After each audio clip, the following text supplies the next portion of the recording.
राजस्थान का राजगढ़ गांव दूर दूर तक अपने वैभव और शौर्य के लिए प्रसिद्ध था।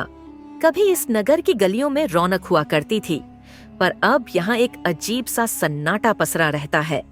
इसके चारों ओर वीरानी धुंध और हर ओर एक भयानक खामोशी रहती है।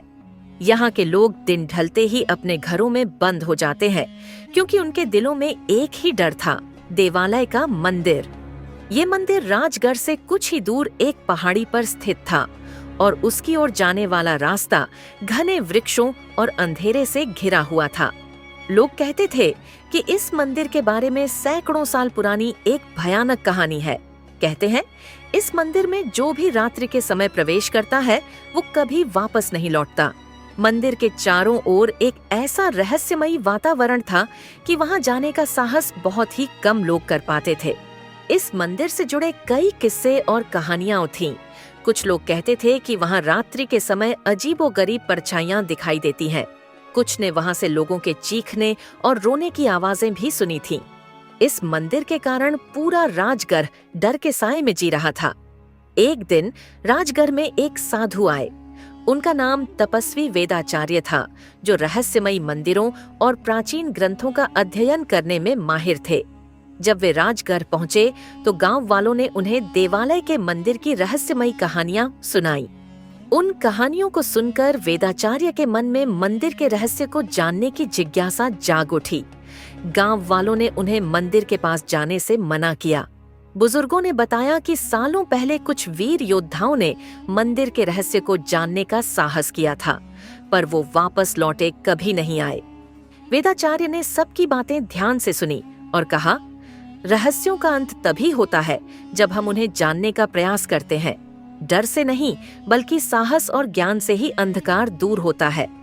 उनकी इन बातों को सुनकर गांव वाले चकित रह गए, पर कोई भी उनका साथ देने को तैयार नहीं हुआ। रात्रि का समय हुआ, अंधेरा घना हो चुका था और चारों ओर एक अजीब सी खामोशी थी। वेदाचार्य ने अपने हाथ में एक दिया लिया, जिसमें धीमी धीमी लौ जल रही थी। उन्होंने अपने साथ कुछ पवित्र मंत्रों से सुसज्जित पुस्तक और अभिमंत्रित रुद्राक्ष भी लिया और अकेले ही उस वीरान मंदिर की ओर चल पड़े। जब वेदाचार्य मंदिर के पास पहुंचे तो उनकी आंखों के सामने एक बहुत बड़ा और भयानक दिखने वाला मंदिर था। ये मंदिर विशाल था और उसकी दीवारों पर गहरे रहस्यमयी शिलालेख खुदे हुए थे। जैसे ही उन्होंने मंदिर के विशाल दरवाजे को छूने की कोशिश की तो उन्हें लगा मानो किसी अदृश्य शक्ति ने उनका हाथ पकड़ लिया हो। उन्होंने एक गहरी सांस ली और अपने मंत्रों का उच्चारण करते हुए दरवाजा खोलने का प्रयास किया। दरवाजा खोलते ही एक सर्द हवा का झोंका उनके चेहरे से टकराया। मंदिर के अंदर घोर अंधकार फैला हुआ था। जैसे ही वे भीतर गए, उन्हें चारों ओर एक ठंडक का एहसास होने लगा। चारों ओर एक अजीब सी दुर्गंध फैली हुई थी और मंदिर की दीवारों पर बिखरे हुए मानव कंकाल दिख रहे थे। उन्हें यह समझते देर नहीं लगी कि इस स्थान पर कुछ अनहोनी जरूर घटी है। वेदाचार्य मंदिर के भीतर बढ़ते चले गए। उनके कदमों की आवाज मंदिर की शांत दीवारों से टकरा रही थी। उन्होंने देखा कि दीवारों पर कुछ विचित्र चित्र बनाए गए थे।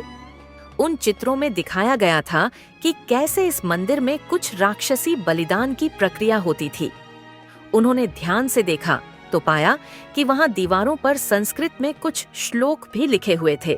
इन श्लोकों में एक प्राचीन श्राप का उल्लेख था, जिसमें कहा गया था कि जो भी यहाँ आकर इसका रहस्य जानने की कोशिश करेगा, उसे अपनी जान से हाथ धोना पड़ेगा। तभी एक भयानक सी आवाज गूंजने लगी।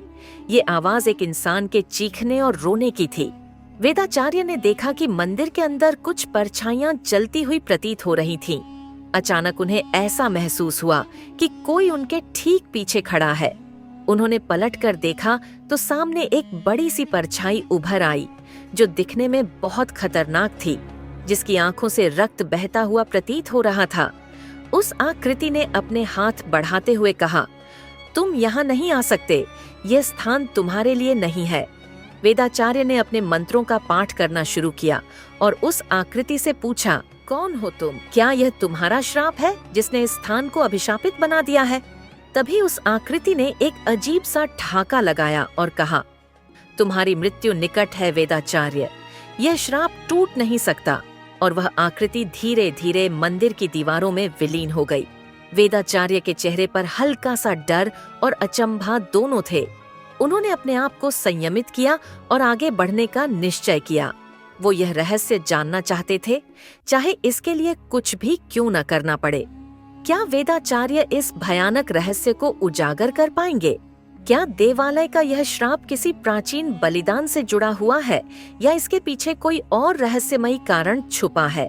जानने के लिए चैनल पर बने रहे और अगला पार्ट देखने के लिए चैनल को सब्सक्राइब जरूर कर ले और बेल आइकॉन को भी दबा दे, जिससे आने वाली वीडियो की नोटिफिकेशन मिल सके।